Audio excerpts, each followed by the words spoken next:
Bruce Lee का जो पहला कोट है वो है, empty your mind, be formless, shapeless, like water. If you put water into a cup, it becomes the cup. You put water into a bottle and it becomes the bottle. You put it in a teapot, it becomes the teapot. Now water can flow or it can crash. Be water, my friend. हम जब भी कुछ भी करने जाते हैं तो पहले से ही जो हम करने वाले हैं उससे रिलेटेड हमारे माइंड में बहुत कुछ भरा होता है। फॉर एग्जाम्पल, अगर ब्रूस ली के ही स्टैंड पॉइंट से समझा जाए कि किस कॉन्टेक्स्ट से बोल रहे हैं, तो आपका जो ओपोनेंट है, वो जो सामने वाला है, उसके बारे में आपके माइंड में पहले से कुछ भी नहीं होना चाहिए, पहले से प्री कंसीव नोशंस नहीं होने चाहिए। क्योंकि हो सकता है पहले से जो आप सोच करके जा रहे हो वो बंदा अपना स्टाइल ही चेंज कर दे। वो पिछले कई सालों से मान लो एक तरीके से लड़ रहा था, तो उसी के बेस पर तो आप अपने माइंड में ये बिठा सकते हो कि मेरी क्या स्ट्रैटेजी होनी चाहिए इससे लड़ने के लिए। अब हो सकता है वो एक नई स्ट्रैटेजी बना करके आपके पास आ रहा है और आपको पता ही नहीं है। तो अगर आप पहले से ही अपने माइंड में ये बिठा करके जाओगे उससे लड़ने के लिए कि मुझे इस तरह से इससे लड़ना है, या फिर ये करेगा फिर मुझे ये करना है, तो आप हार जाओ। तो वो क्या कह रहे हैं, एम्प्टी योर माइंड, मतलब जो भी वो करने वाला है उसके लिए तैयार रहो। Never have pre conceive notions in your mind about life. अगर वहां पे देखा जाए ब्रूस ली के कॉन्टेक्स्ट में, तो ओपोनेंट है सामने को।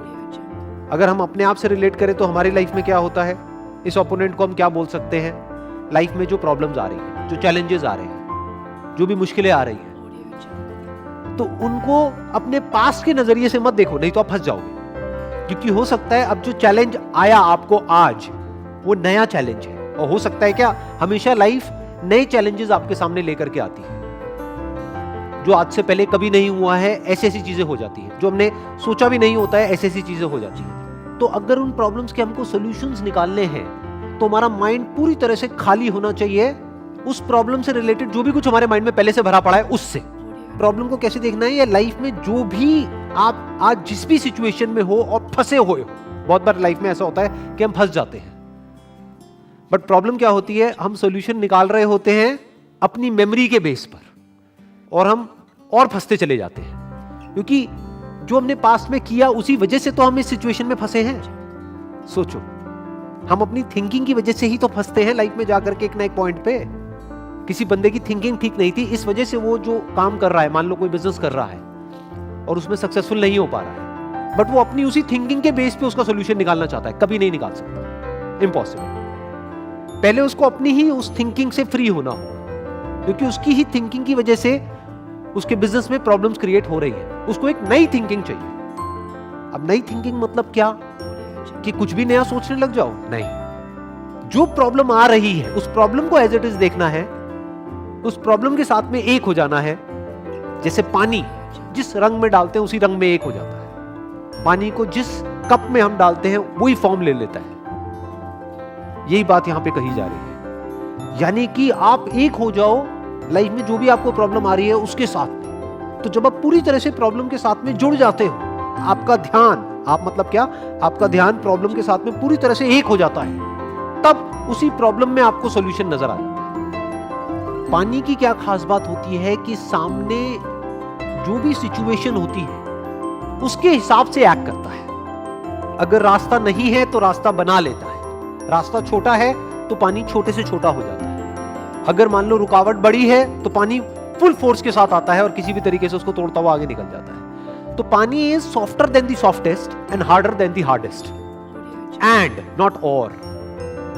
ज्यादातर लाइफ में या तो चीजें हार्ड होती है या सॉफ्ट होती है। पानी की क्वालिटी क्या है, it is lighter than the lightest, softer then the softest and harder than the hardest. कि पानी अगर अपने पे आ जाए, जैसे कि सुनामी आती है, तो बड़ी बड़ी बिल्डिंग्स भी उसके आगे नहीं टिक पाती है। और ऐसी ऐसी जगहें होती है जहां से कि निकलना नेक्स्ट टू इम्पॉसिबल होता है, लेकिन वहां से पानी निकल जाता है। क्यों? क्योंकि it is flexible, it is softer then the softest. उसकी पहले से कोई फॉर्म नहीं है, पहले से कोई शेप नहीं है, तो इसलिए वो कोई भी फॉर्म ले सकता है, कोई भी शेप ले सकता है। जिसकी पहले से ही कोई फॉर्म है तो उसकी फॉर्म टूट जाएगी अगर उसको कोई नई फॉर्म लेनी है तो। अगर मैं इसका एक प्रैक्टिकल एग्जांपल दूं, दो रिलीजन्स हैं और उन दो रिलीजन्स की दो अलग अलग बुक्स हैं और दोनों में कुछ बातें सही हैं, कुछ बातें गलत हैं। अगर आपको दूसरे की बुक में से जो बातें सही है उसको सीखना है, उसको समझना है, तो पहले आपको न्यूट्रल होना पड़ेगा, पानी के जैसा होना पड़ेगा। जो दोनों रिलीजन्स में से एक रिलीजन को ही पकड़ करके बैठा होगा स्ट्रांगली, तो वो अपने ही रिलीजन्स की कमियां नहीं देख पाएगा। उस बुक में जो गलत है वो नहीं देख पाएगा, और उधर जो सही है वो नहीं देख पाएगा।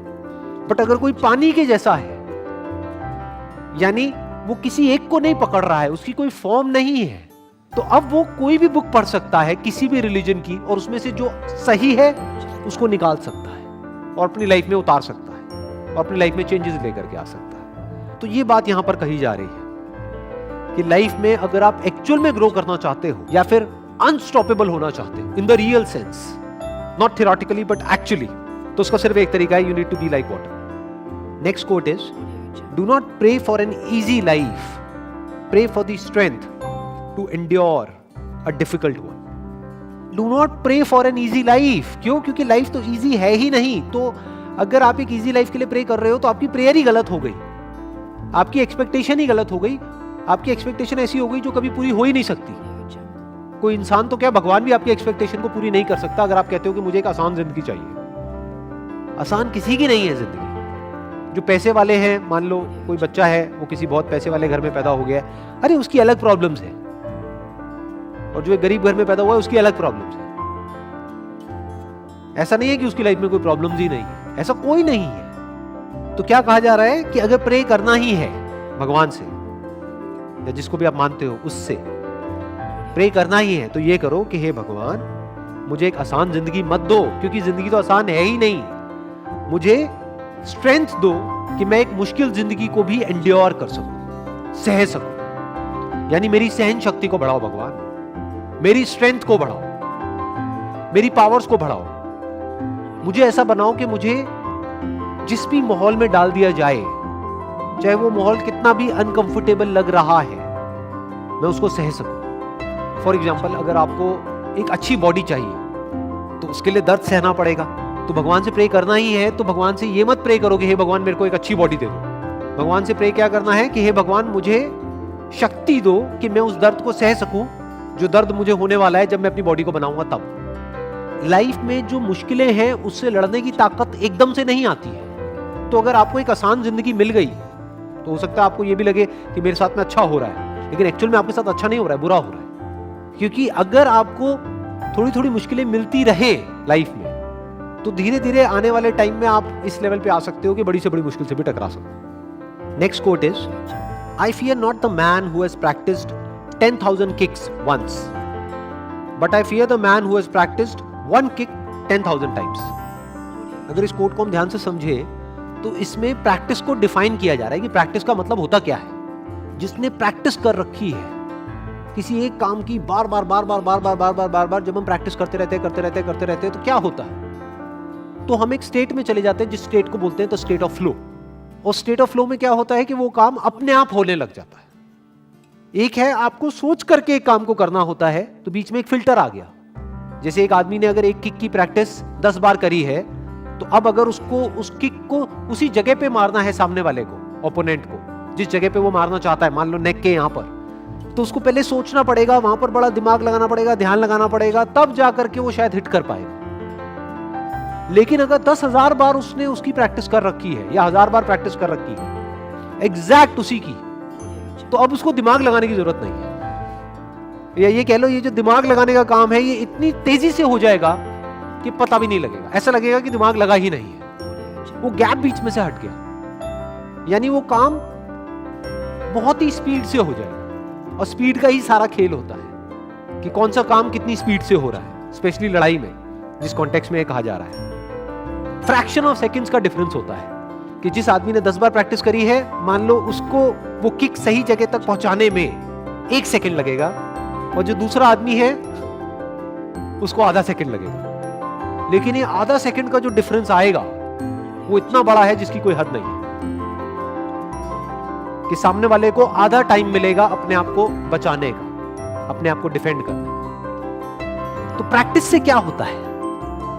प्रैक्टिस से आप एक फ्लो की स्टेट में चले जाते हो। फ्लो की स्टेट का मतलब क्या होता है कि वो काम अपने आप होने लग जाता है। बिना किसी एफर्ट के, बिना दिमाग लगाए वो काम अपने आप ही होने लग जाता है। जैसे कोई सिंगर है, उसने गाने को 1000 बार गा लिया है, अब वो स्टेज पे परफॉर्म कर रहा है, तो अब उसको दिमाग लगाने की जरूरत नहीं है, वो गाना अपने आप उसके अंदर से निकलने लग जाएगा। तो यहां पे एक्चुअल में प्रैक्टिस को डिफाइन किया जा रहा है, व्हाट इज प्रैक्टिस। और प्रैक्टिस जब भी हम लाइफ में करते हैं उसमें फोकस का बहुत बड़ा रोल है, नहीं तो वो प्रैक्टिस बेकार है। पहले आपको चूज करना पड़ेगा कि मुझे फोकस कहां करना है, और फिर जो भी उससे रिलेटेड नहीं है उसको मना करना होगा, उसको हटाना होगा। फिर जहां पर आपका फोकस है वहां पे रेपिटेशन चाहिए, बार बार उसको रिपीट करना होगा। इनफैक्ट रिपीट हो ही जाएगा ना, जब आप कुछ और कर ही नहीं रहे हो और वही एक काम कर रहे हो, आपके पूरा माइंड बॉडी एक ही काम में लग रहा है, तो अपने आप ही आप उसमें मास्टर होते चले जाओगे। इनफैक्ट एक कोटेशन है, practice makes the man perfect. ये सही नहीं है। क्यों? क्योंकि practice only in the right direction makes the man perfect. Practice तो दूसरा आदमी भी कर रहा है, 10,000 किक की प्रैक्टिस उसने करी है एक बार, तो प्रैक्टिस तो उसने भी करी है। और दूसरी तरफ से एक आदमी है जिसने एक ही किक की प्रैक्टिस 10,000 बार करी है। तो प्रैक्टिस से परफेक्शन नहीं मिलता है, practice along with focus in the right direction makes the man perfect.